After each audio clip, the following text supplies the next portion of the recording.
There's a sweet, sweet spirit in this place, and I know it is the Spirit of the Lord. Oh, Holy Spirit. Holy Spirit. Fall down. Fall down on me. Fall down on me. Oh, Holy Spirit.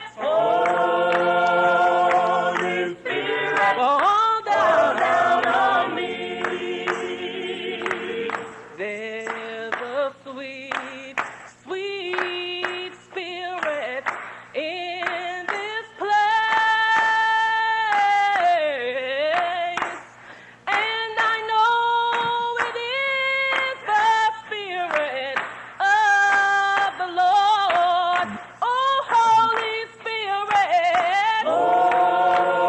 Holy Spirit. Fall down. Fall down on me. Fall down. Fall down on me. Oh, Holy Spirit.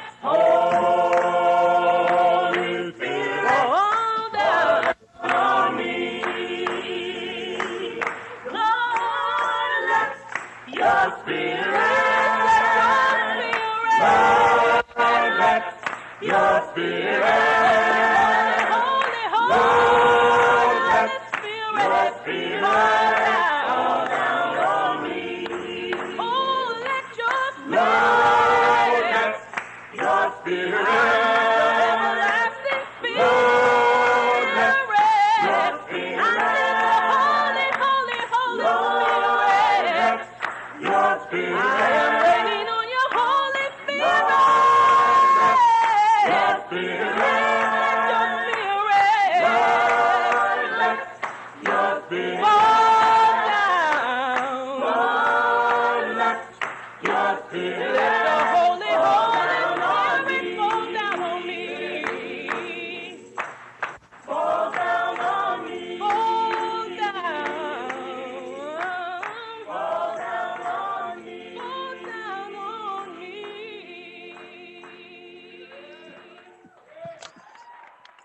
Ashe, ashe, ashe. Good morning, my Wose community. How's everyone doing? It's a wonderful morning when you wake up, the sun is shining, you're breathing in the breath of life. I look out at my virtual screen and I see all my beautiful people out there, smiling faces, dressed appropriately, just looking as bright and as glorious as ever. So it's a wonderful, wonderful day. We are the Wose community, and we want to welcome each and every one of you. Wose is a community of the sacred African way. The way is Ma'at, truth, justice, and righteousness. We believe in the teachings of our elders and our ancestors that the Creator God created the universe and all life and has placed in each of us a part of the divine spirit. God living in us and through us has given us the right and the power to establish peace and justice in all human life. The true harmony with the all creation. We believe in the living faith of our ancestors. Ashe, ashe. Now, you know, a lot of times, just like it was, as I understand, back in Kemet, they had schools of thought. They had schools of training. And something that we've done as just African people, you know, you put something out there. And sometimes there's a surface level, just what you see. Like they say, what you see is what you get. Then other times there's a deeper message in within that message. And those who are sharp enough to pick it up, or sometimes that secret society, meaning that you have to focus and concentrate on how something is done. What am I talking about? Well, we recently just graduated the Malcolm X class for new members class. Week before last, we had, I believe it was 7 new members that graduated.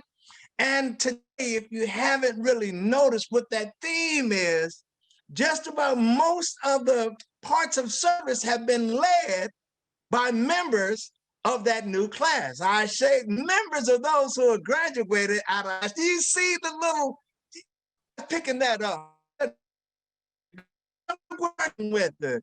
And so for right now, I would like to call in one of our newest members, my new brother, Brother John Jackson, is going to come on and present some spoken word. I say, so I'm not saying that if you sign up for a new members class that you will be able to write like my brother John Jackson, or you'll be able to present like my sister and daughter Teresa, but who knows? So, Brother John, if you could step forward and give us a little of your spoken word, sir.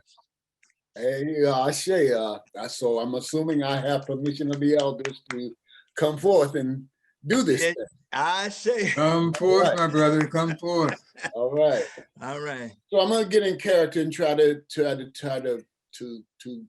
convey the feeling that I was feeling as I wrote this stuff. So, with the eyes of my mind, I recognize and visualize the Creator working within, helping me to realize that I'm a continuation of creation from the Creator's imagination, going through a re-education of historical information rooted and grounded in an African foundation. Since learning historical facts I had never known, I can no longer ignore what history has clearly shown. How the quest for global domination spread the twisted misconception of human superiority based on a people's complexion. That idiotic idea, fueled by pseudoscience and misinformation, became the cornerstone of insanity running rampant all over this nation. Dealing with the reality of all the lies I'd been told caused emotional agitation as truth began to unfold about the missing history of Africans and all that they did, an entire people's history stolen, erased, or hid. Realizing I was denied the true knowledge of self produced an anger unlike anything I had ever felt. But I had to master my emotions to remain objective, while knowledge of the ancients reshaped my perspective. With historical accounts of the African Holocaust, the invasion, the genocide, and the Black lives lost, it seems both past and present has made it perfectly clear that Black lives don't matter except to the profiteer.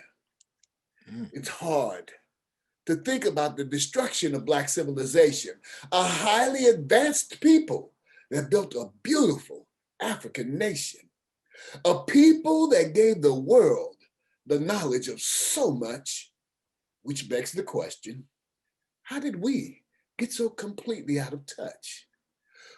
We know the stories of slavery and life on the plantation, of subjugation, dehumanization, and constant humiliation. Stripped of our culture, language, and spiritual belief, force-fed a religion that promised a future of relief. But it was a ploy to keep the enslaved obedient and meek, a devious yet effective plan that made a strong people weak. As we fell under the spell of the oppressor's gospel, we lost our African identity and became confused and docile, detached from African traditions regarding the Creator. We fell prey to the schemes of a religious manipulator. We must stop accepting ideas that really make no sense. Understand that to question the Bible is not a capital offense. But please use wisdom and sensitivity when discussing the Bible, because many people still believe it's the key to their survival. While it is a great book with amazing life lessons to be learned, calling it the Word of God always gave me cause for concern. The fact is, it's just a book we're told is divinely inspired. It's not a book of history that tells what actually transpired. Some people even say it's a book contrived and conspired by a group of extremely creative yet devious liars. Now, that's the kind of statement most people will instantly reject because we were all taught the Bible is holy and perfect. Not trusting the Bible and religion the way other people do, those other people tend to think there's something wrong with you. I lived under the spell of religion for a very long time. I saw firsthand how religion caused some people to lose their mind. Now, it's not my intent or desire to trash other forms of spirituality. I'm just sharing what's being revealed by my emerging spiritual reality. Based in ancient African perspectives of the unseen, all-knowing one, that spiritual force that was here before anything had begun. It seems to me that most religions are rooted in human speculation, and that even the word God is a human etymological creation. It also appears the intent was always to lead us astray from the sacred ancient knowledge of the African way.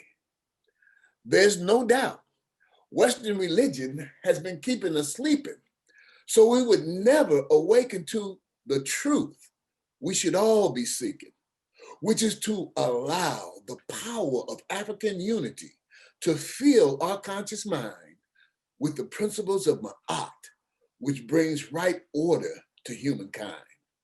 Ma'at was the foundation of ancient African ways of life. It formed a culture of peace and harmony with very little strife.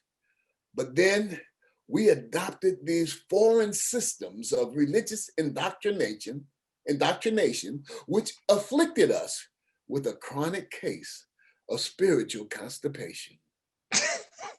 The true nature of the Creator extends beyond books and sermons or the human conclusions we've been told determines who is and who isn't connected to God, when in fact, we've been the victims of spiritual fraud.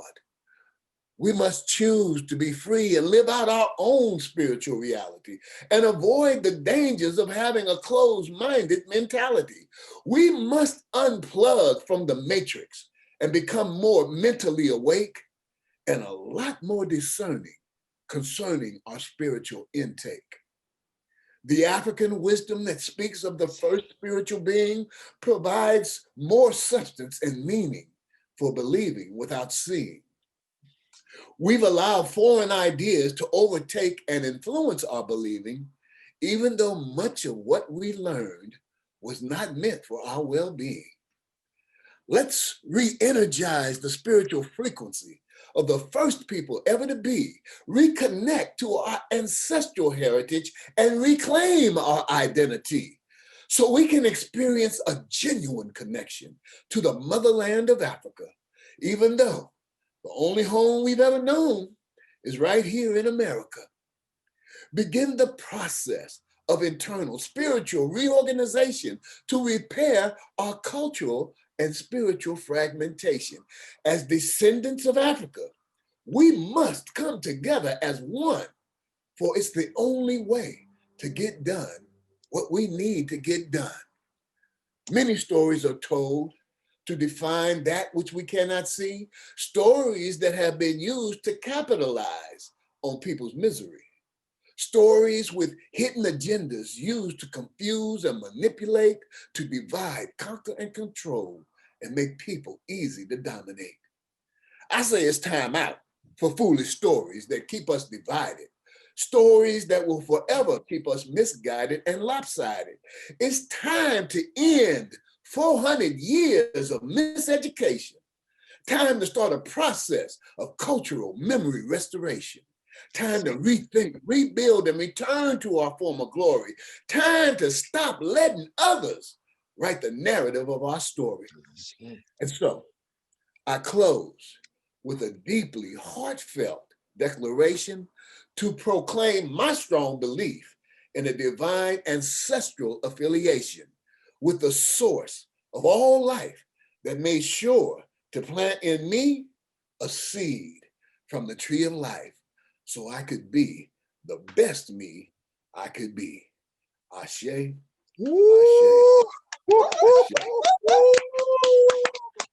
Ashe. I say, Ashe-o. Brother John, and our good Ashe-o. sister Marilyn. Man, thank you for sharing. My goodness gracious, that's what I'm talking about. Now, I'm not saying if you join the next class that you'll be able to come up with some words of knowledge like that, but I'm just saying. We'll say we are a mighty, mighty, powerful people. Can you imagine? I don't know. Thank you, brother. Thank you. And as you can see, everybody was so, are taken by your words. Do we have a few more, acknowledge a few more people before we go too much further? Absolutely. Who else we have? Thank you, brother John. John. That was so amazing and powerful. Thank you. And we expect to see you do that, have you come and do that again. Okay. And Sister Marilyn, thank you for for strengthening him so he can. And do you do poetry? Okay, well, we welcome. I We don't. welcome. No, I don't. So as we continue today to say hello to everyone, happy rising. I want to give a big shout out to my sister Nakichi. I actually started reading her book, and it is so amazing. So anyone who doesn't have a copy of it, it's inspiring. It's full of historical information. It's so touching. When you get a book and you start to read it, it takes a while for it to grab you. This book got me right away. Mm-hmm.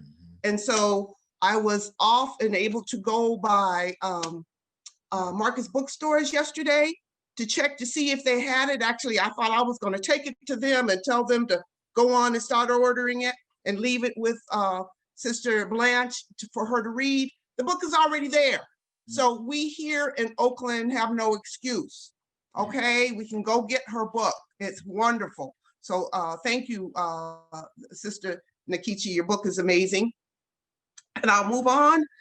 We have Sister Wanda Sabir is with us here this morning. Yes. And so we're so happy to see you, Sister Queen, who worked so hard to help us stay in the Ma'afa tradition. We're so thankful for you today.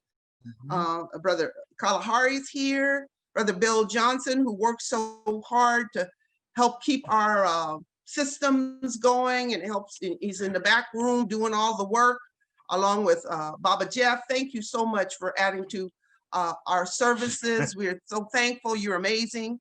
The man works, he puts it in, he's getting it done. Sometimes he doesn't sleep at night because he's doing work. You bless us. You bless us so much. So Sister Sia is with us this morning. We're happy to see you. Baba Kofi, who is also known as the Colonel. The General. The General. General's with us. Let me get that right. Okay. Baba Alaman's with us today. All right. We see our brother poet Baba Katabazi is here this morning. Mm-hmm. Our sister Fanya was here this morning. Ashe. We see our sister Tandiwe is here this morning. She wasn't feeling too well last Sunday. She's here. And her son Jules is here with us today too. Hey there, young brother. How are you? Good to see you. I'm good. How are you? Ashe, right. Blessed. So let's go on now. All right. Well, thank you. Just reaching out and touching folks as we can. Hopefully we're feeling the spirit as it kind of binds us all together. I say we're being held together with the spirit of my I say held together with the spirit of our ancestors. We are held together. Okay. Now we want to come to, we're moving on in our tradition as we put together this this order of service that one of my favorite parts, and they're all my favorite parts, but this is another one of my favorite parts of our service, is our tradition of having the historical tribute. All right, Shay, when we try and put out our stories, Brother John said that we start to control our narrative. And so we try and keep alive at least 5 to 7 generations of African history. All right, Shay. And so at this particular point in time, I want to reach out and touch my sister Tanway. If you can come forward and bless us with some of that great knowledge that you have. Ah, Shay, come on now. Ah, Shay. Ah, Shay. Oh. There we go. Where's the video? All right.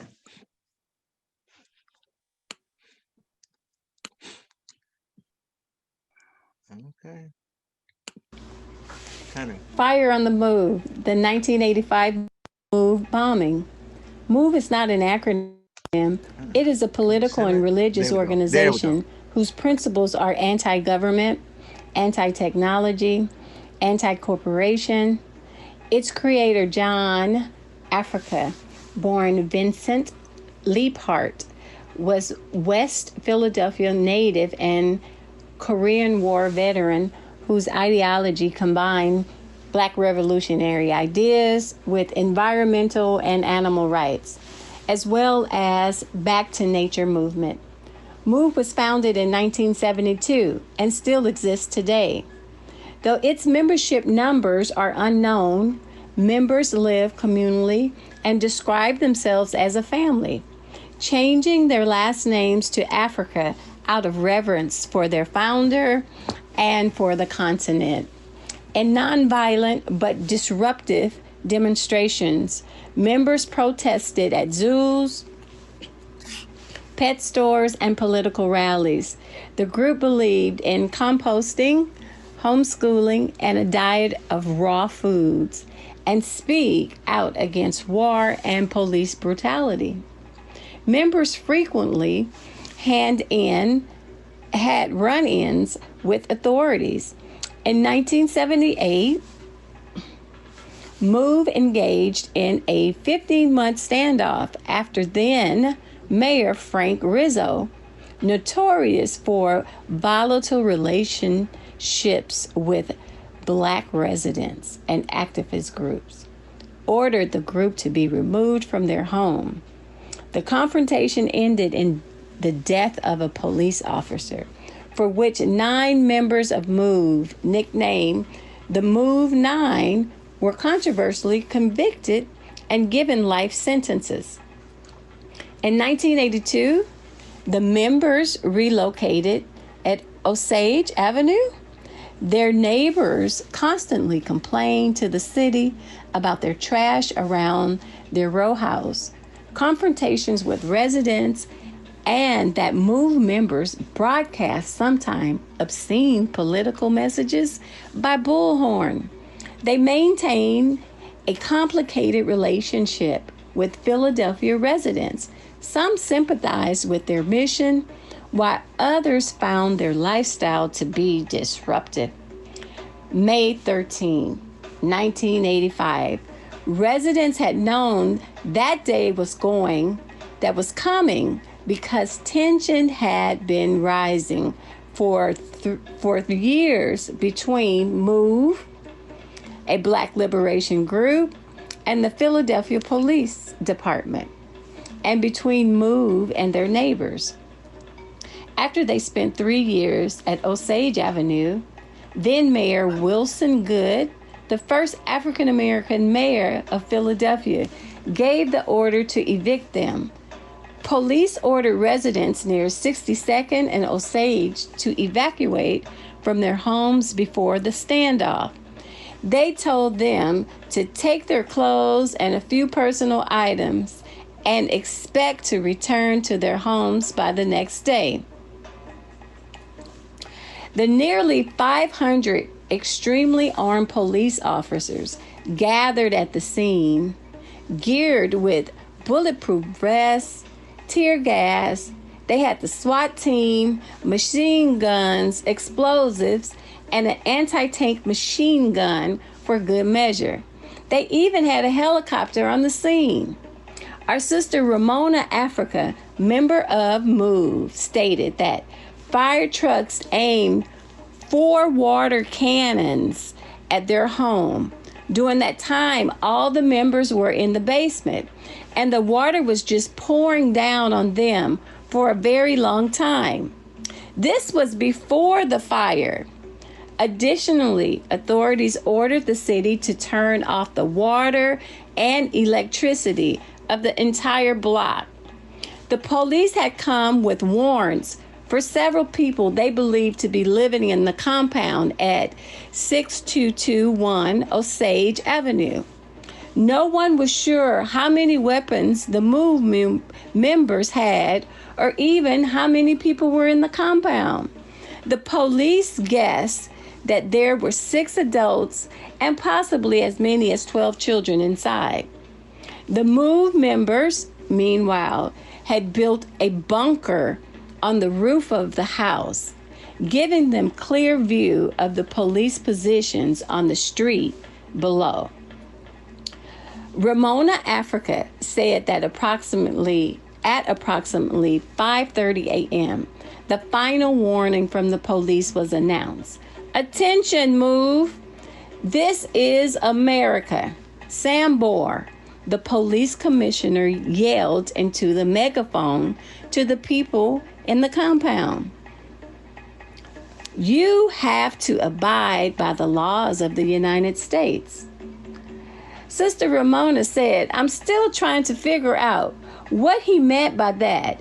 After they made that announcement, they didn't just try to wait us out or anything. What was the hurry? Around 6 a.m., the police told the MOVE members that they had 15 minutes to come out of their compound. One account stated that someone from inside the MOVE compound began shooting at the police. But Sister Ramona Africa said a member of MOVE said that the only bullets fired came from police over and over and over again. According to the city official report on the confrontation, the police on the scene fired 10,000 rounds, y'all, 10,000 rounds of ammunition at the MOVE compound over the next 90 minutes. They eventually had to ask the police academy to send more bullets. Meanwhile, SWAT team tried to blast a hole into the side of the compound via an adjoining row house. That plan didn't work. Spectators and residents gathered at barricades nearby to watch. As the standoff dragged on, police sent off more explosions to try to gain entry to the compound. The cops couldn't get inside, and the MOVE folks still weren't coming out.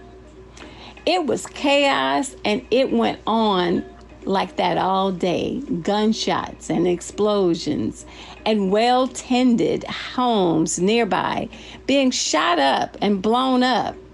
Mayor Wilson Good held a press conference and told reporters that he wanted to seize control of the house by any means possible. In the afternoon, Good made a fateful decision. The police got to the go-ahead to drop the makeshift bombs on MOVE compound in an attempt to destroy the bunker on its roof. Later, the reporter said that he saw 3 guys come out of the building of the police command post nearby with 9mm on, and one had a submachine gun. They entered the helicopter in the parking lot and took off. They circled and circled, returned, and dropped a bomb on the compound. The bomb was laced with Tovex and C4 explosive, typically used in combat. Our brother Michael Moses Ward, he was known as Birdie Africa, said, "We were in the cellar for a while, and tear gas started coming in, and we got the blankets, and they were wet. And then we put them over our heads and started lying down.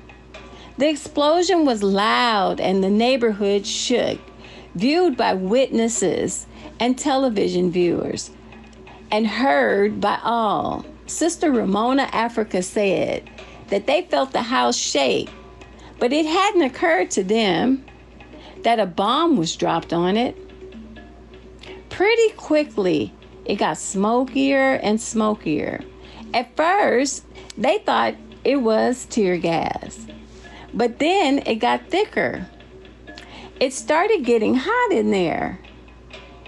Their target, the bunker that they intended to destroy, was still standing. The explosion from the bomb had set the roof on fire, and the occupants realized the house was on fire. Soon smoke was billowing over the top of the row houses. Angie Lofton, a resident of the neighborhood, said, "Everyone's question at that time was, why aren't they putting the fire out?" She learned it was a tactical plan. They were just gonna let the fire burn. The blaze seemed to be spreading, but the firefighters were ordered by Sambor, the police commissioner, to stand down. Sambor stated, "I communicated that I would like to let the fire burn," he later told the city commission. Within 45 minutes, 3 more homes on the block were on fire too. Then the roof of the move house buckled under flames and collapsed. By the time the firefighters finally began fighting the fire, it was too late. Within 90 minutes, the entire north side of Osage Avenue was on fire. Our sister Andrea Halls writes, and a resident of the neighborhood said, "The building is on fire with firemen on the scene, and everyone agrees not to fight the fire and to allow 60 homes to burn? How can this happen? How could no one say, wait, hold up, something's not right? Y'all are serving Mr. Meter warrants, and this is where we end up at the end of the day? What does that mean? For years, I've been trying to understand. And I came to the conclusion that we have been absorbing all of this anti-Black rhetoric, all of this anti-Black imagery, our entire lives. We're just all absorbing this expectation that Black life and Black bodies have very little value. Sister Ramona Africa stated that immediately they tried to get the children, the animals, and themselves out of the burning building. They were howling, "We're coming out!" The cops immediately started shooting, trying to prevent everybody from coming out of the house. We were forced back into the house at least twice. Philadelphia streets are narrow, which made it easy for the fire to leap from burning trees on the north side to even more homes on the south side. From there, the flames spilled over the homes behind 6221 Osage to Pine Street. By evening, 3 rows of homes were completely on fire, so large that the flames could be seen from planes landing at Philadelphia International Airport, more than 6 miles away. The smoke was visible across the city. By the time the firefighters brought the fire thunder in control, a little before midnight, 61 houses on that once tiny block had been completely destroyed. 250 people were suddenly, shockingly, without homes. It was the worst residential fire in the city's history. In the end, only 2 people survived the bombing. Sister Ramona Africa, then 29, and a child, Birdie Africa, then 13, later known as Michael Moses Ward. Both were badly burned. Sadly, 11 people were killed in the fire on Osage Avenue, including 5 children and the founder of the organization. Weeks passed before the police were able to identify the remains. Our sister Deborah Africa, member of MOVE, released from prison in 2018, said that while in prison, a guard came to the cell and told Janie, Janet, and Sue they just had been firebombed and their house was on fire and their children were dead. They didn't blame her because it was her job to tell them, but they said that they couldn't believe it was just horrible and unbelievable. Brother Michael Africa Sr., member of Move 9, released from prison in 2018, said that even while watching the footage, it was unbelievable. Unbelievable. Something like that could happen, that a government would do that to its own people. Despite 2 grand jury investigations, a civil suit, and a commission final report that cited the bombing as reckless, ill-conceived, and hastily approved, neither the mayor who approved the bombing nor the police officials and officers who executed the bombing ever faced criminal charges for the attack. Survivor Ramona Africa immediately went on to serve 7 years in prison on rioting and conspiracy charges for arrest warrants from before the bombing. Arrest warrants before the bombing, y'all. Our brother Jason Hosder, the director of Let the Fire Burn, a documentary about the bombing, said, "It's a tragedy, and in my opinion, everyone who was an adult in the city failed that day. Collectively, the whole city failed."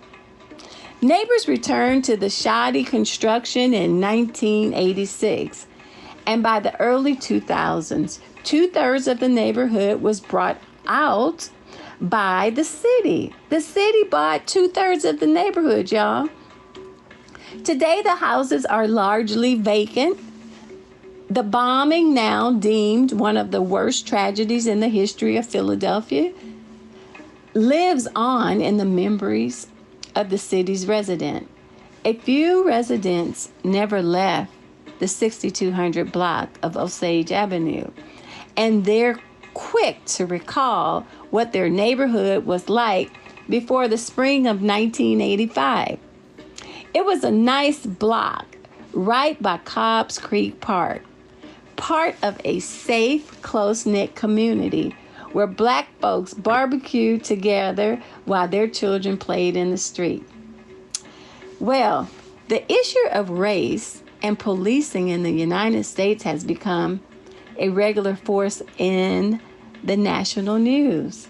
Almost every court, from the larger meta story, the mutual distrust between the police and Black communities, we could say disgust too, the militarization of local law enforcement agencies, incidents of police brutality seem to play out in the particular story of the MOVE bombing. Except in the case of MOVE, the value and the scale was extremely ratchet, just unbelievable. Philadelphia's police had killed nearly a dozen people and in the process leveled an entire swath of a neighborhood full of middle-class black homeowners. On the 37th anniversary of the MOVE bombing, then Mayor W. Wilson Goode called the city and requested that they issue a formal apology. 35 years too late. Rest high, my brothers and sisters. Rest high, my brothers and sisters. Thank you. Wow. Woo. Oh my goodness. Outstanding. Oh my goodness. I remember that was so powerful, Sister Tandiway. And again, I'm just saying that Sister Tandiway is a recent graduate of the Malcolm X class for the new members of the Wosay community. I'm just saying that, you know, I'm not saying, I'm just saying you might join and who knows what might come up, but just look at this powerful class. Most of these things have been led by members, recent graduates of the new members class. That's all I'm saying. And Sister And from East Tandiway, Palo Alto. out of EPA, you know, repping EPA, you know it. All right, all right. That is so powerful. So much to that I want to say about it. But you know, that's all I can say. So after doing, you know, this historical tribute, and let us pour a little libation for all those that had lost their lives in that fire, in that terrible time. We want to pour libation for those. We say Ashe. Ashe. Ashe. We pour libation for those that lost their lives in that that tragic occurrence, and that puts us in the mind of where the city is, where this government is. That you would rather burn down a square block than have them complain about, you know, the noise complaints. You know, they said that they had animals, they were smellier, whatever the complaint was enough to justify burning down an entire community. There's something wrong there. And just as an aside, my sister Tandiway, some of her work is feeding the hungry. Some of what she does in EPA is she goes out in the community and serves food. I mean, this is, no matter what book that you're reading, be it some of the pyramid texts, be it some of the book of coming forth by day, be it out of the Bible, wherever, feeding the community is one of the essential jobs. That's God's work. That's the work of the Most High. And so we want to say to Sister Tandiway, thank you. Thank you very much. It's at that point where I don't think words can describe how I'm feeling right now. So then what I will do is I'm going to turn it over to my brother, Minister Makalisi, who could probably put in verse and in music the feeling that I have right now. Ashe, is that okay, community?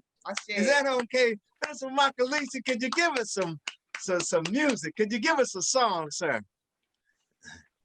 I'll try. Ashe. That was just a very powerful presentation by Sister Tandiway about the anti-African oppression, savagery, inhumanity that seeks to redline our existence at all levels that we have to deal with. And so I just give thanks for her presence, for her presentation, and all the new members that are raising their voices, expressing, you know, their spirits. Sister Teresa with the lighting of the candle, Brother John with his powerful words of history and spirit, of Sister Tandiwe, and yet to come, Brother Ed and Sister Debbie with the litany of sacrifice. Yes. But here's a song. In Mott, together we rise. In Mott, together we rise. Ashe. I remember we once lived without the power of self-knowledge. Under the evil of the hypocrites, their madness divide and conquer. But then one day, Mott broke in from way down in our souls. Creator and ancestors said, rise up and come back home. In Mott, together we rise. In Mott, we rise. Truth, justice, and harmony. Balance, right order, reciprocity. Power to live strong and free. In Mott, together we rise. In Mott, together we rise. In Mott, we rise. Thanks and praises. We no longer live without the power of self-knowledge. From the ashes of that living death, in Mott, together we're rising. Every day, do all you can to strengthen your heart and soul. And by word and deed, teach the children to stay on this road back home. In Mott, together we rise. In Mott, we rise.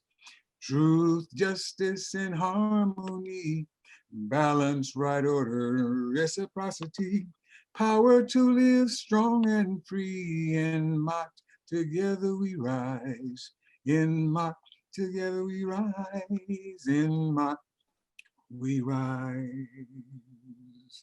It's the power of creation entrusted to you and me from the heart of our Creator for all eternity. Power to set a people free to shape our destiny. Power to live strong and free in love and unity. In Mott, together we rise. In Mott, we rise. Truth, justice, and harmony. Balance, right order, reciprocity. Power to live strong and free. In Mott, together we rise. In Mott, together we rise. In Mott, we rise. In Mott, together we rise. In Mott, we rise. Say. Thank you, Minister. I always be able to pull out a song that speaks to it. And as he talks about Ma'at, which is truth, justice, righteousness, right order, it's the foundation for the entire universe. I say you can follow Ma'at, and it can be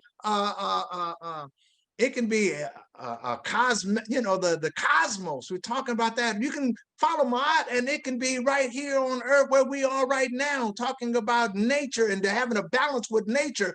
You look at Ma'at, and it can talk about your life, how you live, that you need to be in balance with nature. You need to be in balance with the community. You need to be in balance with others. Just slide just a little bit of information. I want to let you know that Minister Makalisi, he is the instructor for the new members of class. I say he is a teacher for the new members class. So you get that, you're starting to see how it all weaves together. We're seeing that woven fabric of building a community. We have Minister Makalisi, who's doing the song, who is actually teaching all the folks that came before us and did the presentations. I don't know that I mentioned that Mama Darnisha is also a recent graduate. She poured the libation of the Malcolm X class. I say, and that Sister Tandiwe is a recent graduate of the new of the Malcolm X class. So we're just saying,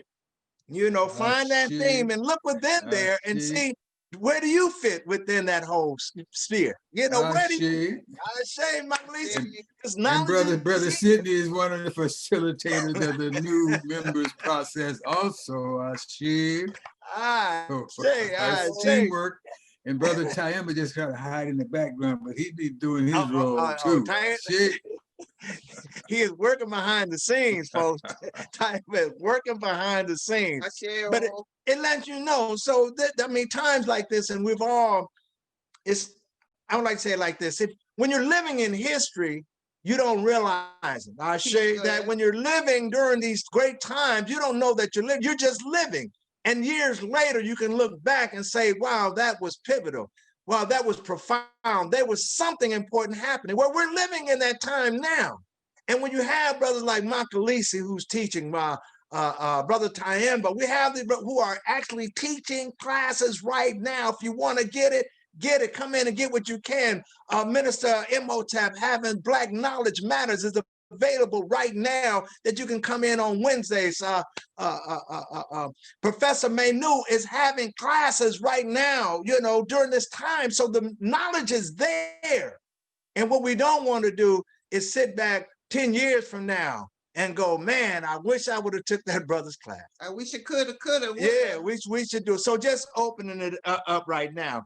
Now we're going to move on with the service, going to the order of things. So so now, yes, I think right now it is time for the litany of sacrifice with Brother Ed and Sister Debbie. If you could come forward and as we do this litany of sacrifice. Ashe. Ashe. Save us, O Holy One, by your name. Vindicate us by your might. Hear my prayer, divine protector. Listen to the words of my mouth. How can we repay the Holy One for the gifts that have been given to us? We will lift up the cup of salvation and call upon the God of our ancestors. We will fulfill our vows to our Creator in the presence of all of our people. Gladly we bring our sacrifices to you. We praise your name, O Amun-Ra, for it is good. Imani, faith. Oh, I'm sorry. Emoja, unity. We shall strive to maintain unity in the family, community, nation, and race. Kujichagulia, self-determination. We shall define, name, create, and speak for ourselves. Ujima, collective work and responsibility. We shall build and maintain our communities together. Our brothers and sisters' problems shall be ours to solve together. Ujima, cooperative economics. Together we shall build and maintain our own businesses and together profit from them. Nia, purpose. We shall make our collective vocation the building and developing of our community and the restoration of our people to our traditional greatness. Kumbha, creativity.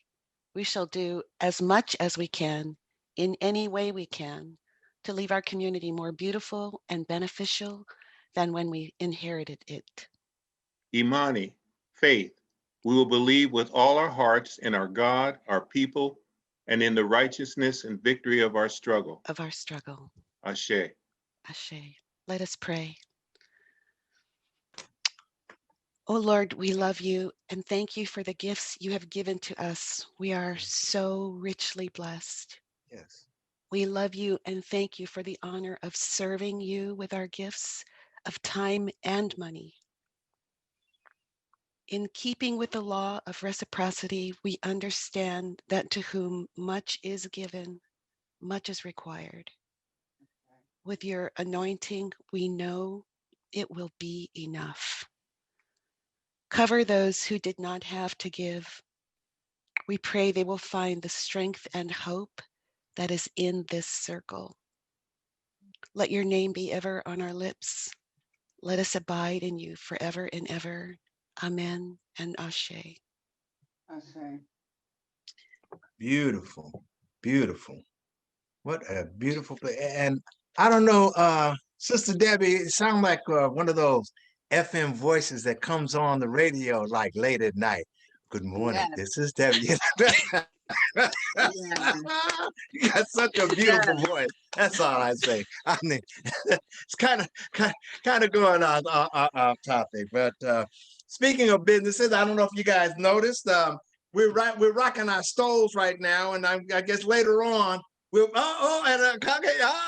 folks are rocking our stoves now. Come on, y'all. So we'll get into that later on when we talk about the business. But right now, I want to turn it over to Mama Ngina. We're going through a process of trying to raise some funds to work on the building. And so, Mama Ngina, if you could give a little bit more information about this. And good morning to everyone. We have had such an awesome service already. I'm telling you, I know Sister Alicia has something powerful for us, but Brother John, the reminder of Move, it has been so powerful already.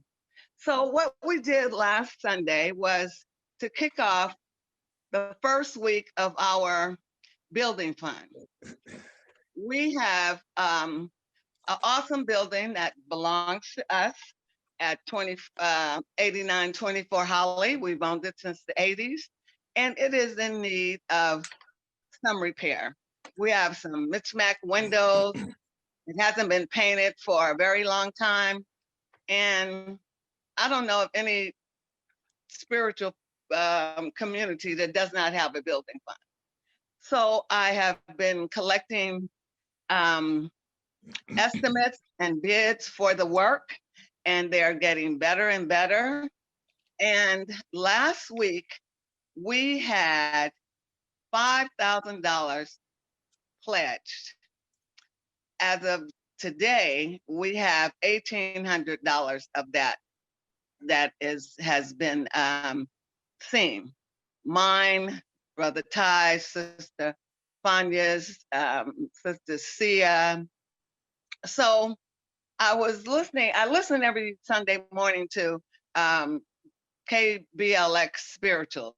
And the one that I heard that just stuck out for me this morning was, He knows my name. So the Most High knows your name. He knows your heart. We're not trying to force anyone to do anything that's beyond their means, but I feel absolutely sure that we can do this. When I've learned from childhood, when you put your name on it, you better make it right. And I put my name on it, and I made it right. So we want you to do what you can. We have a couple months for this to happen, the rest of this month, next month. This is going to take place in the spring, so that when we come together next year for our real in-person celebration, we will walk into a building that we can be proud of. When our children come back to school, they can say, wow, we weren't here, but look at what the adults did. Look at what those in charge did. They were thinking about us. I have here a book that's one of the yearbooks from We'll Say, and you can't see really good, but these are just some of the beautiful faces that go to our school. And I promised you that we would do more of this, and we will do more of this so that it's better for you to see, so that you can see the beautiful faces of the children that go to Eli Omega. Brother Les Brown, who's a motivational speaker, said once, he said, our youth are only a certain percentage of our population, but they are 100% of our future. This is on us. This is our charge. This is Ujamaa. This is Umoja, unity. This is us to recreate and make our space beautiful. Those that pledged last week, we know your names. Those that hopefully pledged this week, we will know your names. we're not calling anybody out, and we're not trying to force any situation. But again, this is our space. These are our children. Let's step up and make this right. Love you much, everyone. And let's do this. We can do this. We don't have to write grants for other people's money. It says name, recreate, and speak for ourselves. This is our building. These are our children. And I'm telling you, I'm working on presenting some things to you that will show you how magnificent they are. Our children are fantastic. They are beautiful. So let's make some pledges. Let's honor the pledges, and let's send in the money. Much love. Much love. All right, beautiful. And I think that possibly dovetailing on what Mama Ngina was saying, that maybe the system, we can clarify, not right now, maybe at the end of service, what the system is to get the, get the money to who, just making it clear, like you take it, you're on mute, but it's okay, Mama, we'll do it after service, that you should contact, we'll say here, Mama Fanya, Mama Ngina, we can set a system up so it's clear. That way we can move more smoothly through this. But that's powerful. If I can step in for 1 second. Yes, go ahead. Just real quick. Through whatever means people use to donate to the community, if you put a note in a contribution saying that it is for the building fund, then the money will be separated and put in the building fund. So what I'm saying is, however you donate to WOSE, add a note to whatever portion you want to go to the building fund, and that money will be separated. Oh, shit. All right. Yeah. Okay. Thank you. There we go. All right. So it's very clear. All right. Now, as we move along this celestial order of service, I say, if we move from the drum call, the song, the libation, moving on forward as we're touching on all aspects, we're calling the community, we do our circle prayer. Everything has been powerful and moving in right order. I say a very, very powerful candle of justice, very, very powerful. What can we say about the historical tribute? Beautiful song. We're moving, we're building. And now, this is my other favorite part of the service. How many favorite parts do I got? How many parts there is? That's how many parts I got. This is my other favorite part of the service. This is when we get that message. I say when we get the message from the designated speaker to speak on what's in their heart. I know that when I used to, many times, traveling to Africa, sometimes you're in the marketplace and you're going back and forth on how much should something cost. You go back and forth, they'd always fall back on, just come from the heart. What's ever in your heart? And so that's what I love. The message is what's in the heart. I say, and we have today bringing the message, my dear sister, one of those prayerful warrior queens. We have our dear minister, Alicia from Sacramento. And Minister Alicia has that way of just just make it plain, as they say. Say what you said, as Auntie used to say, Grandma used to say. Just make it plain so that the people can understand. Make it the food where it's palatable for everyone to eat from. So she lays out a spiritual plate that is wholesome, that is healthy, that is good for everybody, that we can continue to eat from. I want to call on my dear sister, Minister Alicia. Come bring us a message. Shay. Give thanks, Brother Sidney. I hope everybody is hungry.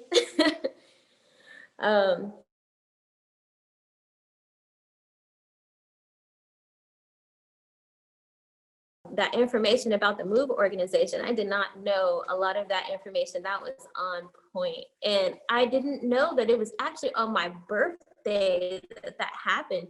And I was celebrating my 8th birthday while that stuff was going on, and I had no idea. So give thanks for that. So, okay. So today we're going to come from the intro of the Declaration of Virtues. And I'm going to read from that. It's on page 91 if you have it and would like to follow along. It says, the Book of Declaration of Virtues, as stated earlier, the heart of the ancient Egyptian ethics and spiritual striving is Ma'at. Ancient Egyptian ethics and spirituality, like all African ethics and spirituality, have and stress a practical dimension. Righteousness is real only in personal and social practice. Ma'at, then, is a social as well as a spiritual task for which the reward is an enjoyable and beautiful life in the community on earth and a spiritual life in the heavens as a living God. In a word, Ma'at is both a personal and social task and the promise and reward for completing it. And then we want to go to the Book of Ani, page 53, number 2, where it says, pour a libation for your father and mother who rest in the valley of the dead. God will witness your action and accept it. Do not forget to do this even when you are away from home. For as you do for your parents, your children will do for you also. Ashe. So today, as Brother Sidney says, I'm going to give you what's in my heart. And what's in my heart is the thought of ancestors in the making.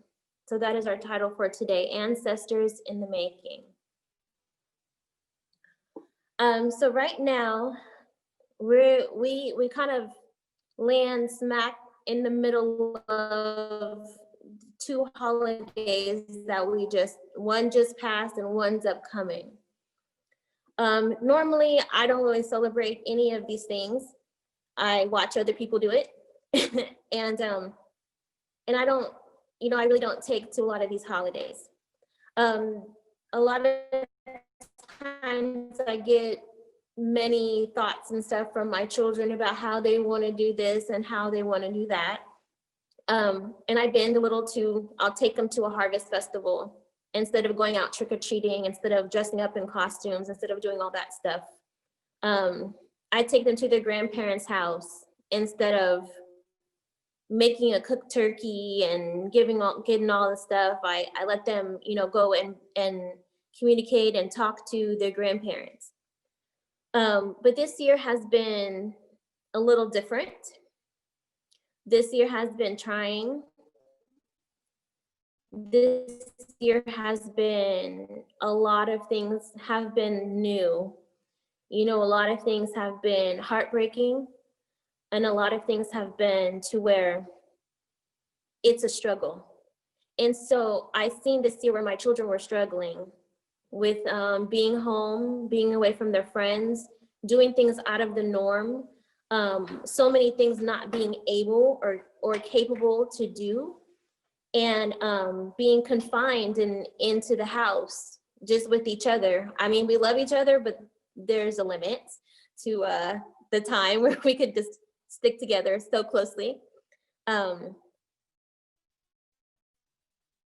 And so I decided this year, if you guys wanted about it, to let that be one less struggle in their life this year. So with that said, I just sat and meditated about it all. And aside from the actual holiday, it's the time that I started thinking of, which is October 31st and November 1st, is when it's said that the veil between the living and the dead is the thinnest. So that was the time that I took while they were preparing, costumes or whatever they were going to do. While they were doing that, I took that time to recognize and honor the ancestors. Because this year, death has been so prevalent. we have seen so many people pass into the ancestral realm. Death has shown itself with a force, and we've seen it on television, and we've experienced it ourselves with our own loved ones or the loved ones of close friends and family. And although intellectually we know that our true selves is energy, and that this body is just a prison house for the soul, and that our loved ones aren't really gone, our hearts still long for them and grieve because they are not here in the physical. Yeah. So an ancestor is a blood or extended family member who's passed away and make the transition into the spiritual world. This person is now in the position to render service to those who call out to his or her name for spiritual guidance in the material world. So in order for you to connect to the ancestors, you have to tune into their frequency and intone their personal vibration. Our names are our vibration, and our receptors go up anytime it is intoned. So if you're out and you're playing when you were young and you were having the greatest of times and your energy and focus was on your play and your mom yelled out your name, the first thing you do, that play stops and you look and you're like, oh yes, yes mom, here I am. You know, if you're in a crowded mall, this happened to me a few times. Like you're in a crowded mall, you're in a crowded place, and you hear your name.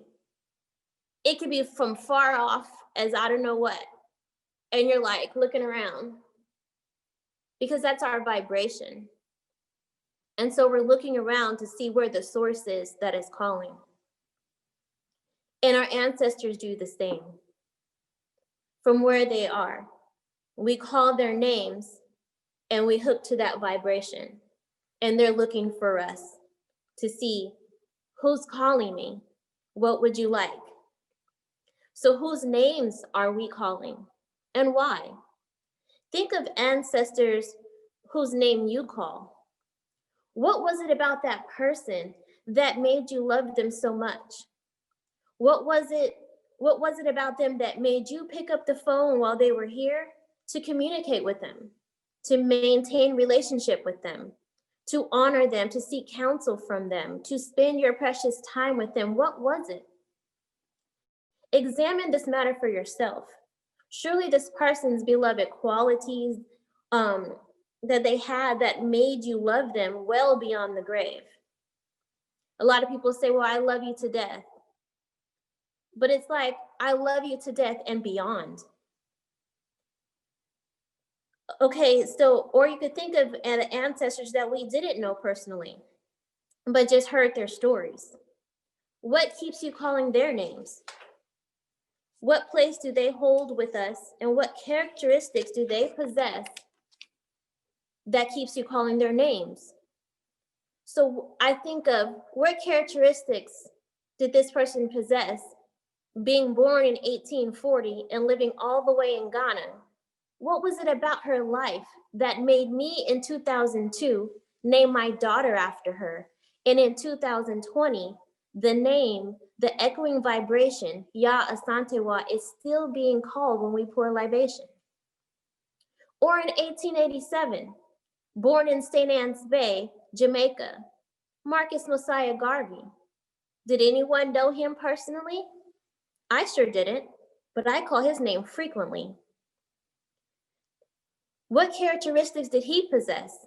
And what did he do with his 53 years he had here on earth that warrants his name to still be called and his spirit to still be invoked, for his presence to be sought, for his birthday to still be celebrated through festival, for bookstores and community circles to bear his name, for libation to consistently and constantly be poured for him? What was it? Both lived their lives not without stumbles or roadblocks or mistakes, but with ma'at, with principle and with conviction. They may not have read the book of Kunanuk, when he said, one who lessens falsehood encourages truth. And when it says, do not delay, deal with the matter at hand, for if you separate, who will join? But they both lived according to this righteous standard. They didn't delay and wait for someone else to do what they know needed to be done. They put themselves out there and gave their all to pursue ma'at, to pursue justice.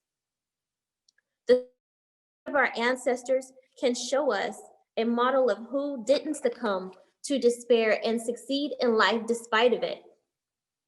Ancestors help you to know better who you are and to gain wisdom about our interconnectedness. Knowing our ancestors and knowing their stories help us to value the price that they had to pay, those who have come before us. So we give thanks for the lives of all Africans coming before us. And we call the names of the ones we know and lend inspiration to us by the way they lived life, by the way that they lived that life that they were given. And we have all been given life as we are living and breathing currently right now at this moment. What are we doing? What are our characteristics? And that leads me today to say, we are all ancestors in the making. So a lot of times you might hear me say, I thank the Most High for the breath that's within my body. And we want to always make sure that we're giving thanks for the life that we're living right now. I've always had asthma.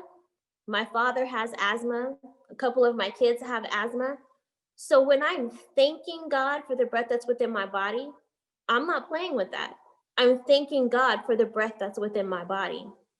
And it's not something to be taken lightly. We have all been given this breath at this moment and at this time of life. That minor thing is a major thing, because we can go without food for a while. We can go without water or drinks for a while, but we can't go without our breath for too long. Only the Most High knows when it's our time of transition. So you can be old, you can be young. Only the Most High knows when the transition time will come. And so with that, we give thanks for our ancestors. We give thanks for their stories, their lives, their convictions that they do. Even if it was your grandmother, who, if it was somebody else listening to her story, maybe it wouldn't be so grand or so great to be caught up in a book or being told 2,000 years later. But she made you feel like you were connected to the family. But she made you feel like you were loved. She made you feel like you were something in this life. Maybe she taught you to garden. Maybe your grandfather taught you to work on cars. Those things are inspiring to us as we live our life in this life. What am I cultivating? What characteristics do I possess? What virtues do I need to work on? Who can I inspire? What work am I doing to better African people? Those are questions that we should ask ourselves daily, because we are ancestors in the making. We look in the book of Declaration of Virtues. I was reading some of this the other day, and what caught my eye is the ability for every person within this book to have something that they said that was virtuous. You can pick any. One is Nefer Sheshem Ra says, I have spoken truly and done right. I spoke justly and repeated that which was just. I seized the right moment so as to stand well with the people. I judged between two in such a way that would satisfy both of them.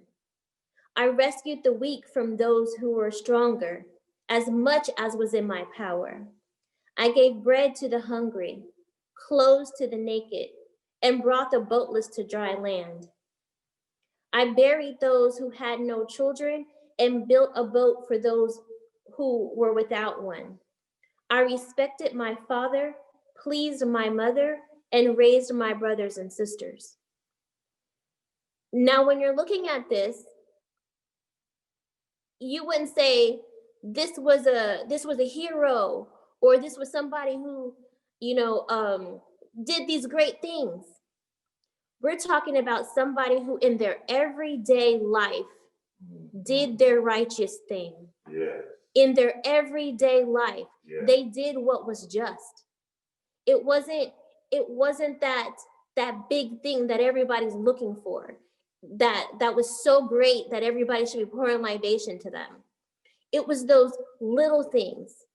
He said, I spoke truly and done right. For you to be a man and woman of your word, you're living ma'at. Just with that. Yeah. He sees the right moment as to stand well with the people and judged between the two so that both of them are okay with that. That's having wisdom. That's taking in knowledge and being fair to each person. I rescued the weak from those who were stronger as much as within my power. So when they saw somebody that was weaker being taken advantage of by the stronger, they did whatever was in their power to help that out. They didn't just say, oh, somebody else can do that, or maybe not today because I'm busy. He said, no, whatever is in my power to do, I'm going to do it to help you. Yeah. I gave bread to the hungry, clothes to the naked, and brought the boatless to dry land. Whatever he could do, he did it. And those were things that our ancestors believed and had knowledge of as being virtuous. These were the virtuous things in your everyday life to do what's right. We can even pick another one. Nebneferu, prophet of Amun-Ra, says, I live on earth as one who gave guidance in work to the unaware, who instructed the craftsmen by the rule, who knew what to say when speaking in the palace, who erased wrong in every situation, who pleased God with cleansing. I spoke to the people in a manner that they liked and judged everyone according to their character, giving attention to what they wished. This is somebody who basically was able to pay attention to what people loved and was able to give them what he could. That's basically what he did. He taught people who didn't know, and he was there to listen. Those things are small things, but those things are things of ma'at. Those things are what can increase your character, what can increase your virtue in this life. He didn't say, I jumped into a burning building and rescued 5 children and made sure that they were, financially taken care of for the rest of their life. That's not what he said. He didn't say, I went in and freed all the people who were locked up unjustly. He didn't say that. Those are valuable things, and those are things to be honored, but that's not what he said. He said, I did the best. I went and I taught people who didn't know, and I was able to speak in a way that people were okay with it. Because in the Hosea, it says an unrestrained man and woman is basically not the type of person you want to be. You want to be able to speak to people correctly and not go off and snap at people, and be able to hold your tongue when it's necessary. Mm-hmm.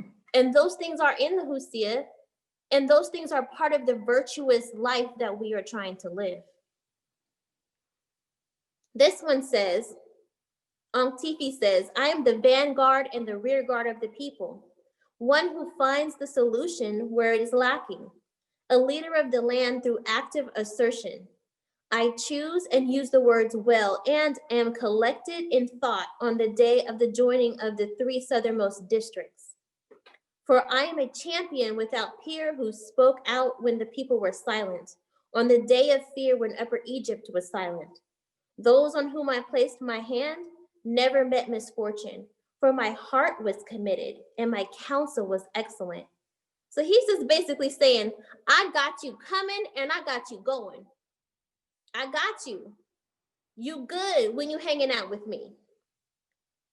when there's no solution, I'm the one who can sit there and think about it and figure it out and say, you know what? I think this is the solution to our problem. A problem solver. This is what he's saying. He's not saying, I'm going to take 20,000 men and 50,000 chariots and rush into the White House and take out Trump or whoever is in there and establish a new world order. He's not saying that. He's saying, I'm going to do my best coming and going. I'm going to do my best to stand out in front of you, and then I'm going to go behind you and be your support. All right. He's saying that he's a leader of the land through active assertion. That means he's being active in the community, and he will assert himself when it comes to truth, when it comes to justice, with what the needs of the people are. That's what he's talking about. He's talking about those on whom I placed my hand never met misfortune. He's doing his best for people. He's taking care of them. For my heart was committed and my counsel was excellent. When your heart is committed to something, that's the end. Your heart's committed, you're done. You're like, okay, I'm all in. And sometimes you get to the status of Marcus Garvey, because what Marcus Garvey did is he put his heart all in. He put everything that he had, he put it in to his people. And he went and became that champion. He became that. He didn't start out that way. I read a story where, he wasn't a good speaker at first. The first speech he did, he fell off the stage. But his heart was in it. He was like, I'm gonna fall down, but I'm gonna get back up.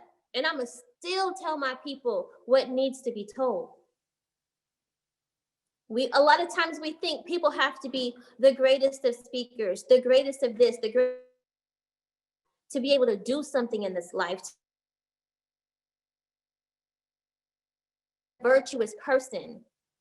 No, you have to do what's right in every way that's right. You have to live ma'at. You have to live that truth.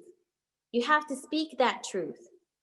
We can't always tell people everything that they want to hear, but we can tell them in a wise manner so that they can actually hear you. Because let me tell you this. Somebody can tell me the truth, but if they're telling me respectfully, I will actually hear them. If you start out and you cussing me out, but you still telling the truth, you know what? My ears is closed. Yeah.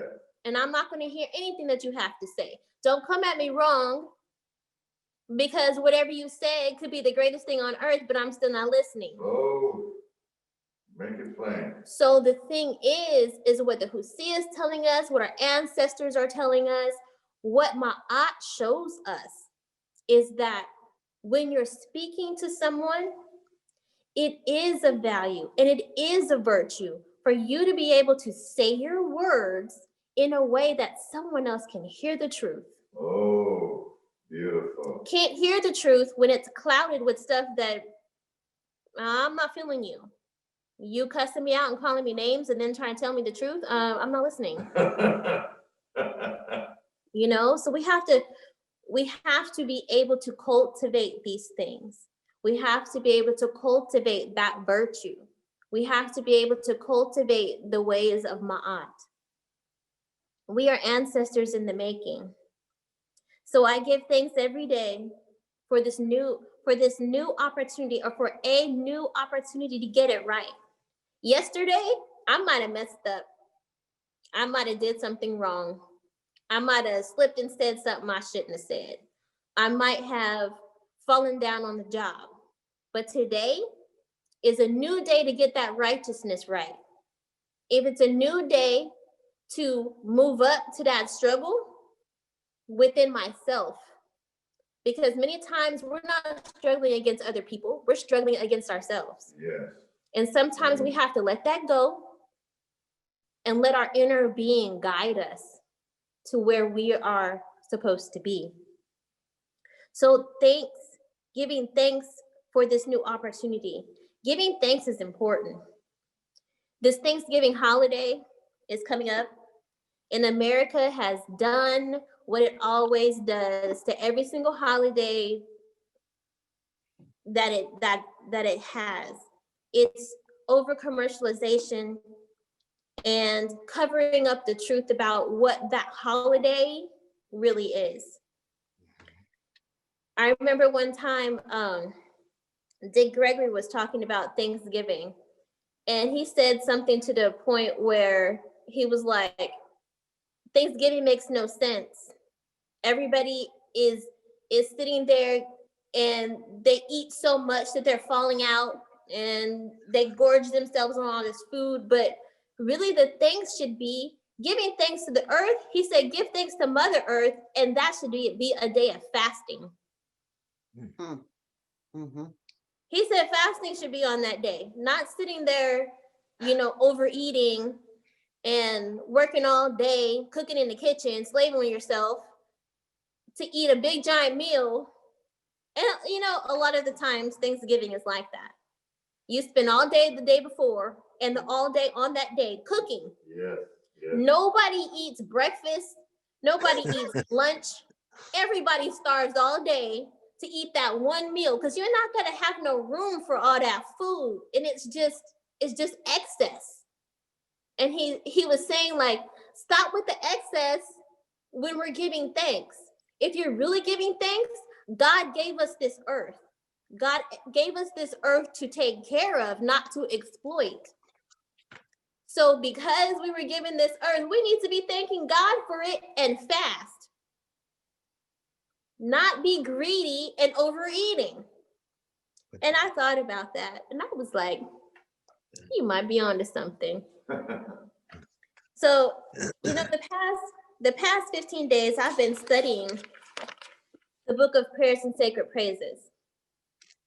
And I see within those passages, true thanksgiving, the idea of the human being, that in all his strength cannot equal God.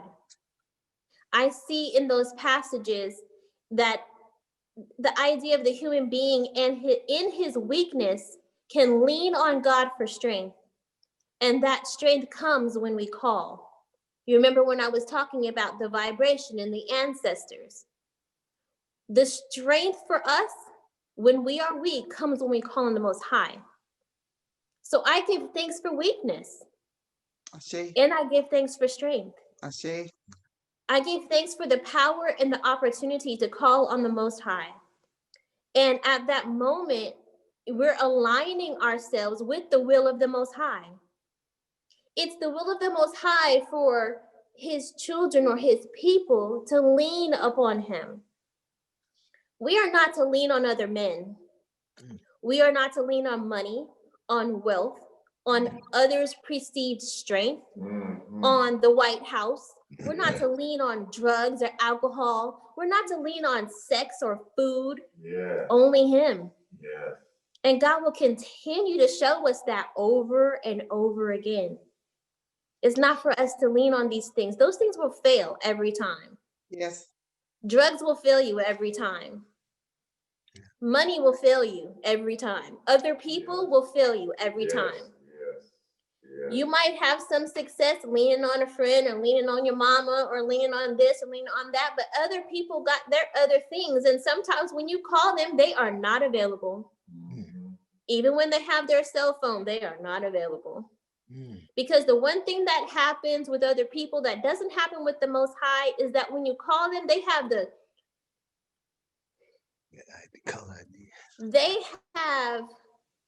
the choice to sit there and look at the phone and see who's calling.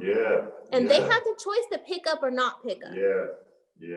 They decide, I'm kind of busy. I don't think I need to hear from her right now. That's right. I'm doing something at the moment. I'll call her back later. But when we call on the Most High, he always comes. Never too busy. Never going to say, hey, I'm too busy helping so-and-so over there because they were asking me for something and I'm kind of formulating what I'm doing with them. So I'm gonna have to wait and I'll call you back later. Never, it never happens. So we're not to lean on these other things. We're not to lean on food. Food will fill you too. Yes. Because I don't know about you, but okay, so what's Minister Imhotep say? True confessions. Okay, so sometimes I watch this show called 600-Pound Life. And many times in this show, you got these people who are about 600 pounds, right? And they talk about how this happened or that happened in their life. So they food is their comfort. And that's why a lot of times they can't stop eating. Like they have such a bad life that food is their comfort. And every time they eat, they feel better. And then they say, okay, wait a minute. Now the food in my system is gone and I still feel bad. I need some more food. And when they keep doing that, it's a cycle, it's a cycle, it's a cycle. And then next thing you know, they're 600 and something pounds and their body is failing them. So that to me says you're leaning on food, but food is not helping. So this is the thing, those things fail you because you keep leaning on food and now you're fat and can't get up out the bed. Now you got people having to come carry you out of your home to go into a clinic to get some stomach stapling or some whatever it needs to be done. You jacked up your life because you're leaning on the wrong things. Because when you feel traumatized, when you feel sad, when you feel like life is over, it's the Most High that you need to lean on. Not food, not drugs, not sex, not anything, but Him. And when we call Him, He comes to you. And you read it countless times in this book. Amun-Ra answers at the call of the humble and the needy. And when you are in distress, when you cry out to the Most High, aren't you humbled? Aren't you needy? When the Most High comes time and time again, His children learn to trust Him. We learn that His name is a protection for the body. We learn that it is a salvation and health for those under the water and deliverance from the crocodile. Now, to me, in Sacramento, I don't see no crocodiles. But for me, this is what it says. I look at what it says, and when it's talking about crocodiles, to me, that's saying there are dangers. There are dangers seen and unseen. A crocodile don't be making no noise sometimes.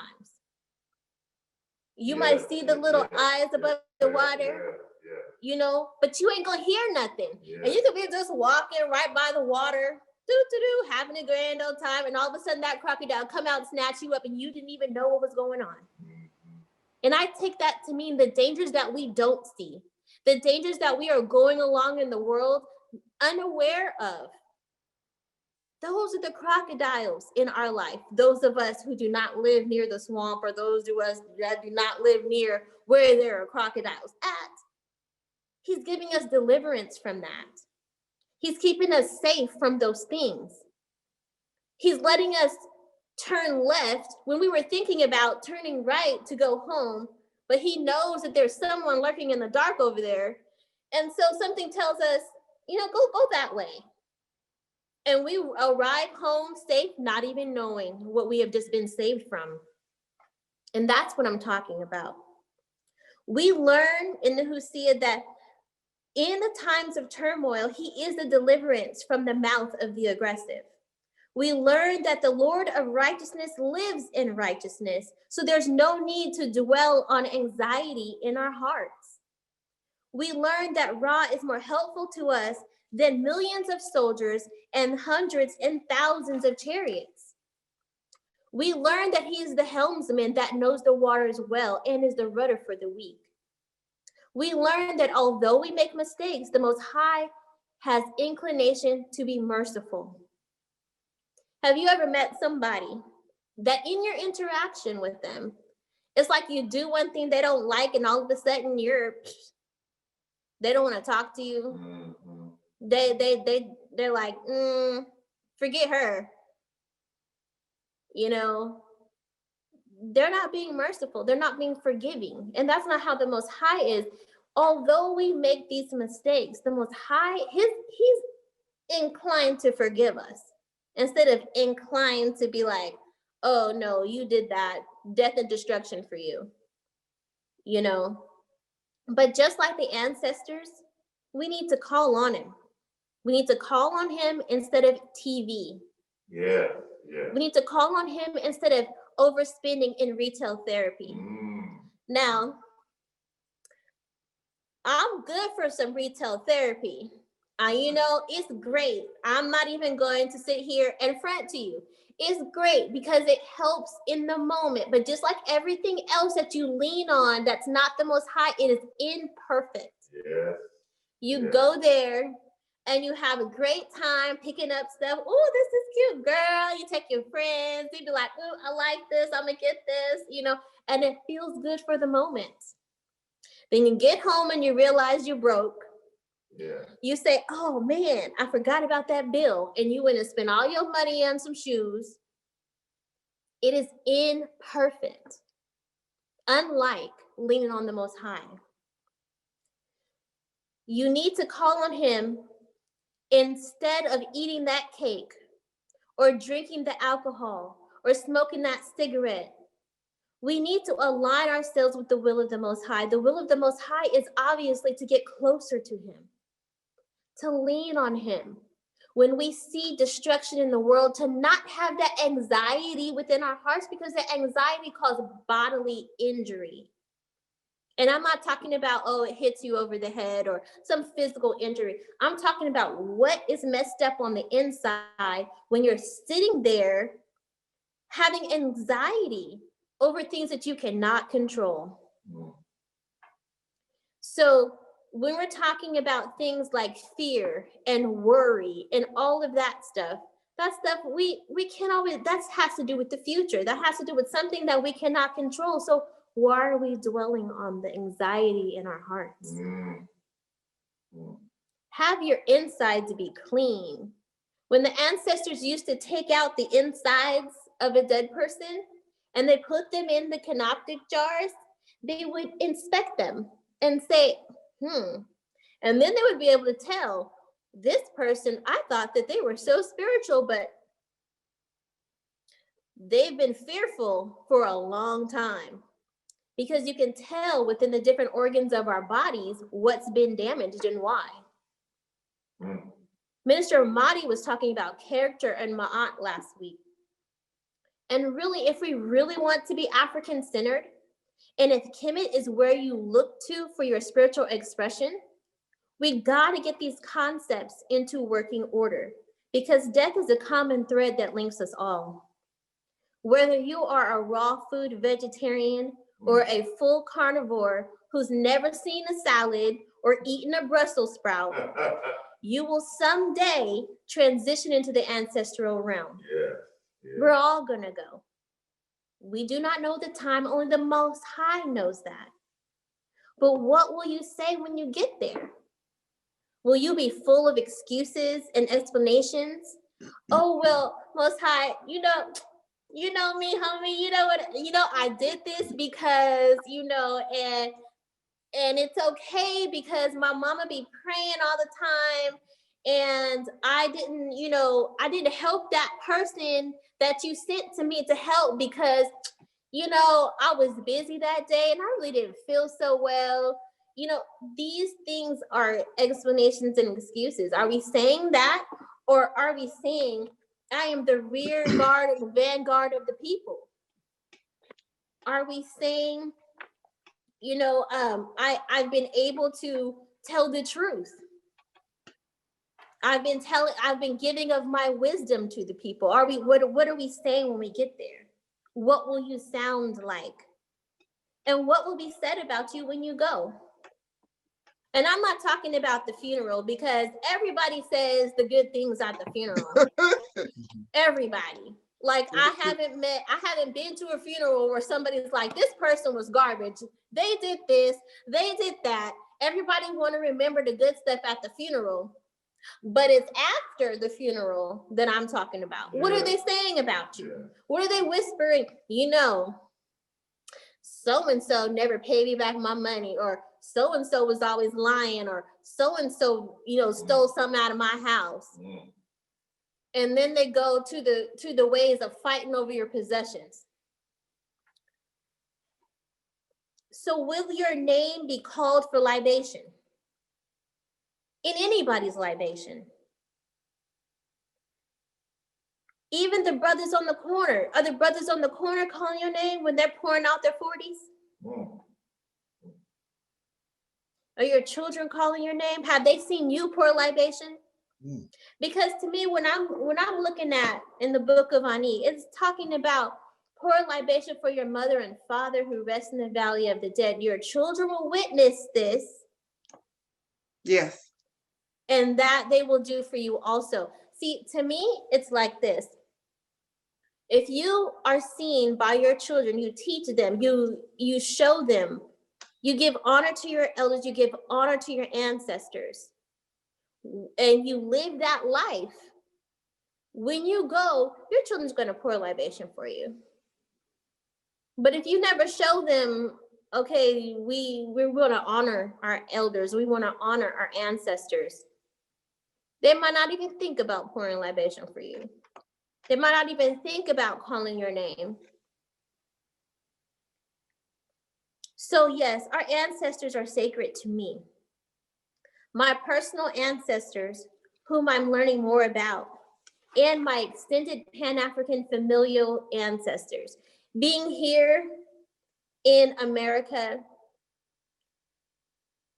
I claim all of Africa and all of Africans, wherever they are. I don't care. I claim them all.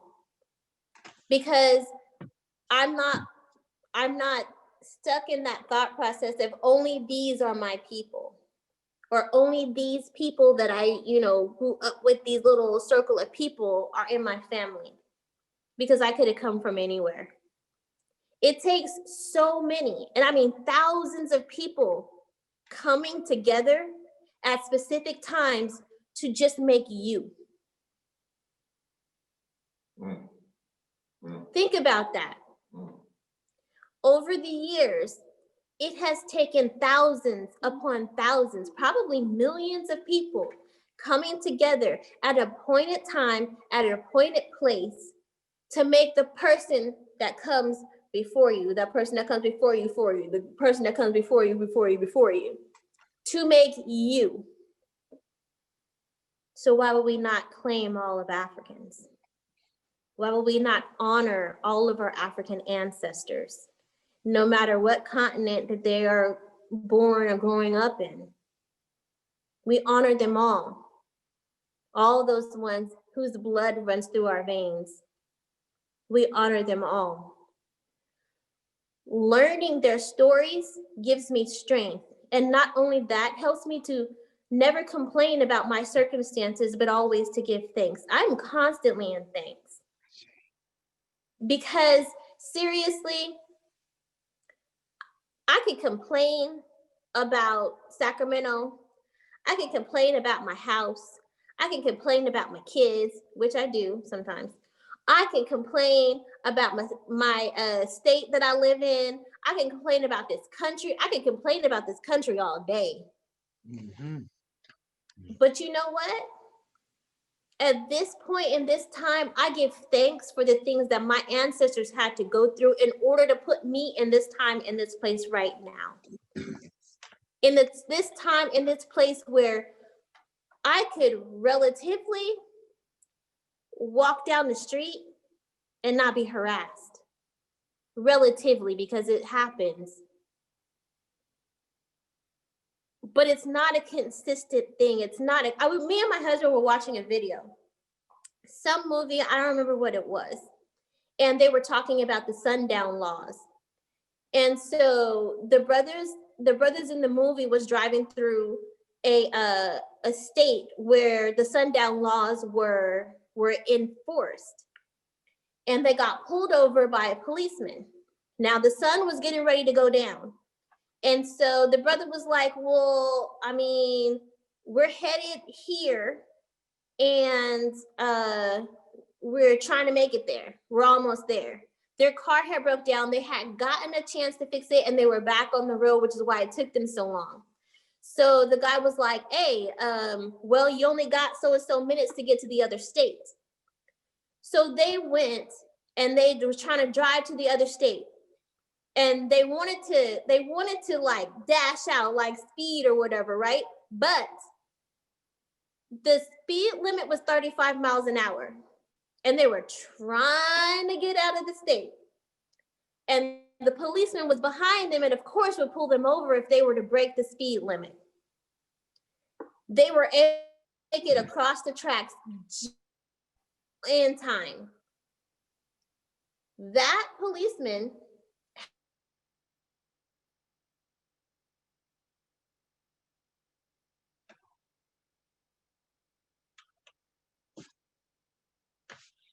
and the sun was going down. And they had 6 police officers with their guns waiting for them to cross the borders. And those aren't things that these days in California that we have to deal with. But our ancestors had to deal with those things. Yeah. You know, as much as we complain, those things our ancestors had to deal with.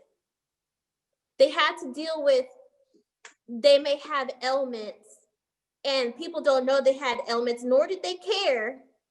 And the next thing you know, they're strung up somewhere and taken and beat up and thrown into the river. These things our ancestors had to constantly and consistently go through. And for what? They were not virtuous. So what is that? I always give thanks. Always. So when this Thanksgiving Day comes and that turkey who's given the ultimate sacrifice is sitting on your table around with all the good fixings that you'd enslaved away on the stove for hours and hours, maybe 2 days to make that one meal, don't forget to give thanks. Don't forget to honor the ancestors. Don't forget to honor the Most High, because we're all ancestors in the making. Every single last one of us. So I'm going to close where it says here in the Book of Declaration of Virtues that like ancient Egyptian ethics and spirituality, like all African ethics and spirituality, have and stress a practical dimension. Righteousness is real only in a personal and social practice. Ma'at then is a social as well as a spiritual task for which the reward is an enjoyable and beautiful life in the community on earth. Our heaven is on earth as well. And a spiritual life in the heavens as a living God. In a word, Ma'at is both a personal and social task and the promise and reward for completing it. Ashe. Beautiful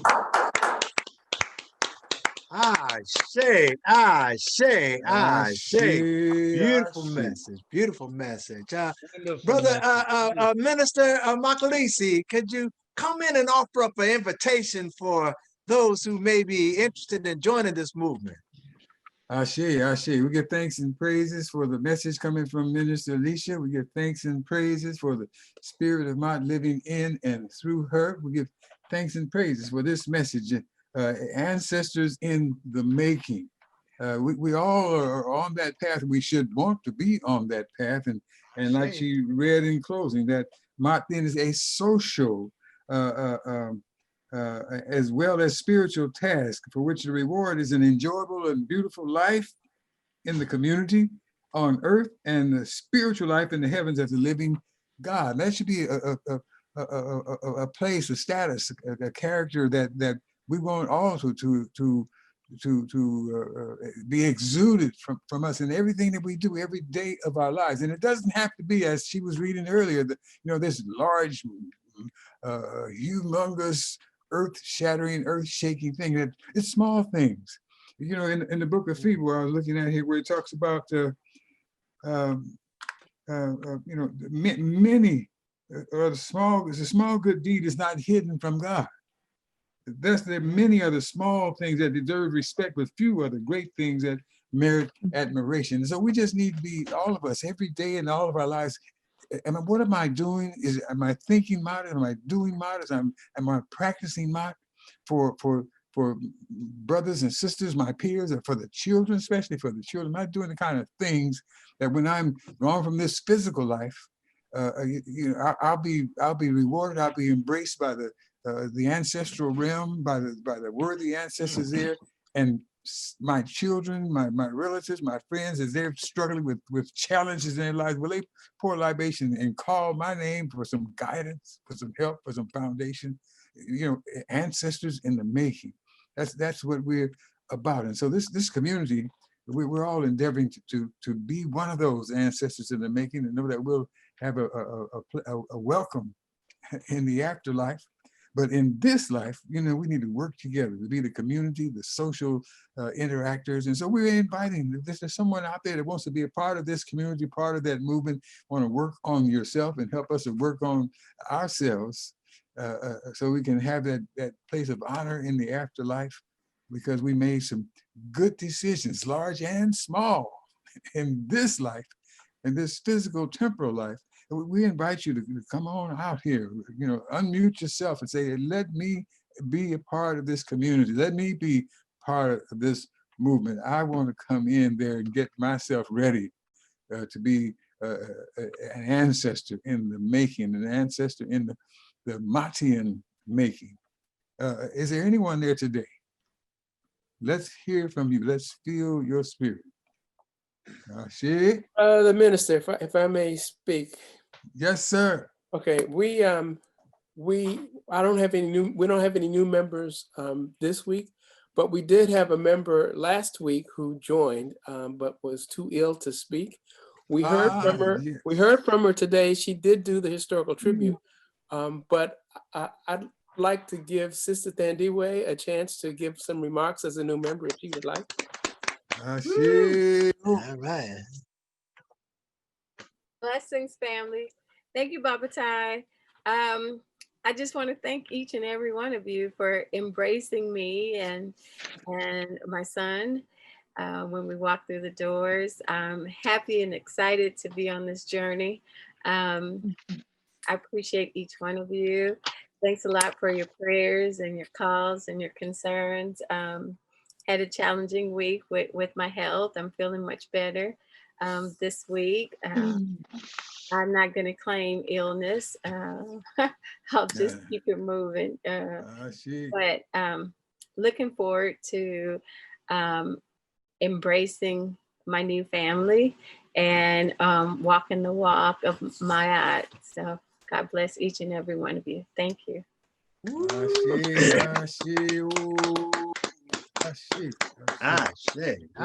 Welcome, Sister Thandiwe. Yes, indeed, Sister Thandiwe. Yes, indeed. Yes, indeed. Beautiful, beautiful, beautiful. This has just been a fantastic service. This has just been so full. I love the concept I'm leaving with of an ancestor in the making.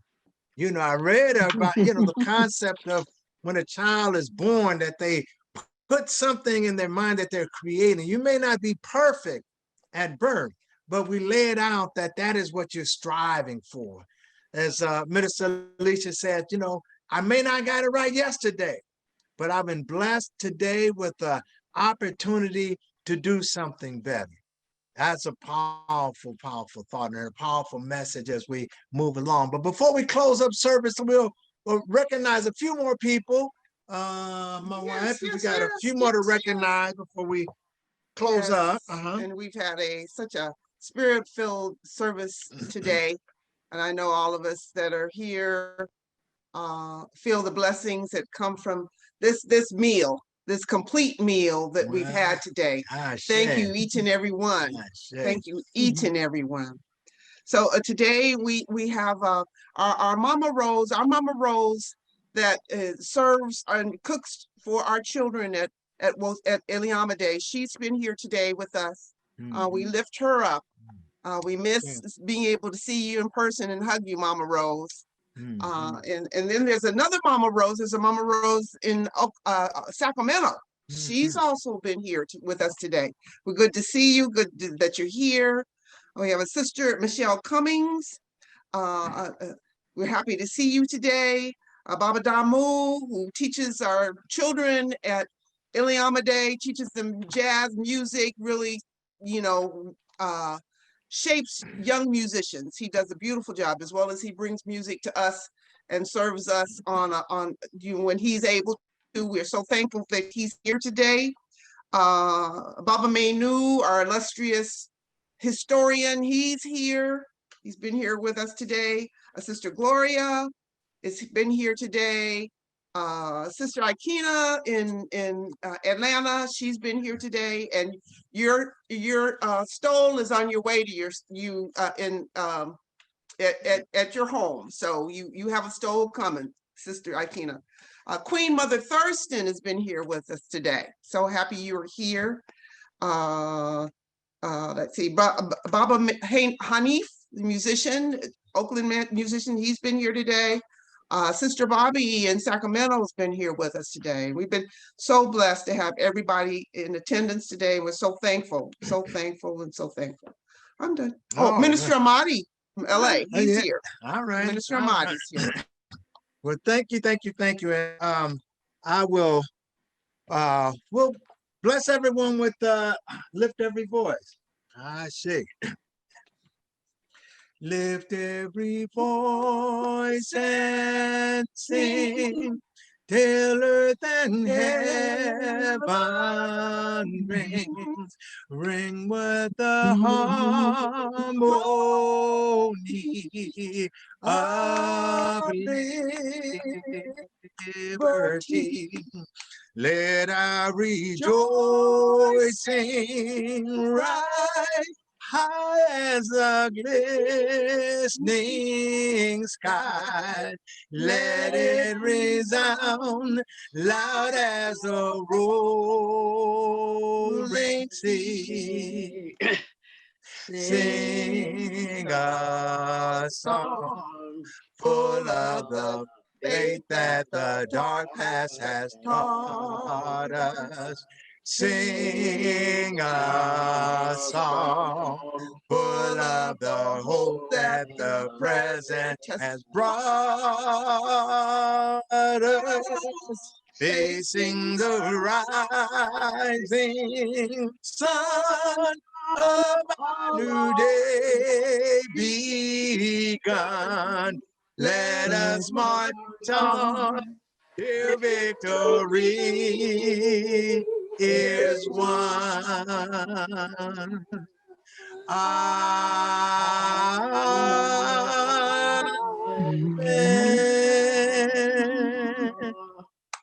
I see. All right. Minister Imhotep, can you just bring us home today, sir? I'll just be him for a second. Okay, come on. Beautiful message, come on. Yeah.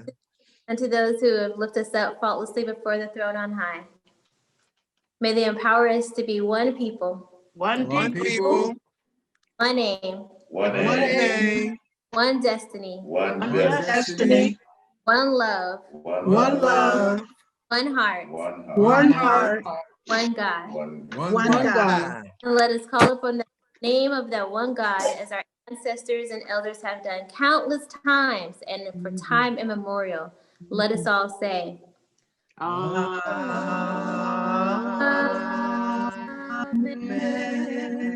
Amen. You are beautiful people on this earth. You are the what? Most beautiful people on the